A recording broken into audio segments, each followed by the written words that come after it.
How to turn on or switch off adaptive color tone on the Samsung Galaxy S25 series. First, tap on the home button to return back to the home screen. Now from the home screen, we swipe down at the top, then tap on the settings icon.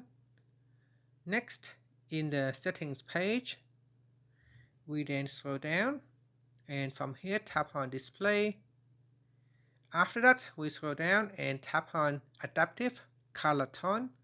Now in here, tap on the toggle button to switch it on, and it said that this feature uses your camera as a sensor to detect the current lighting conditions. So tap on OK, and that's it. If you want to turn it off, just tap on the toggle button to switch it off. And here say adjust colors and white balance based on ambient lighting conditions to make colors appear more natural in different environments. After that, you can tap on the home button to return back to the home screen. Thank you for watching this video. Please like and subscribe to my channel for more videos.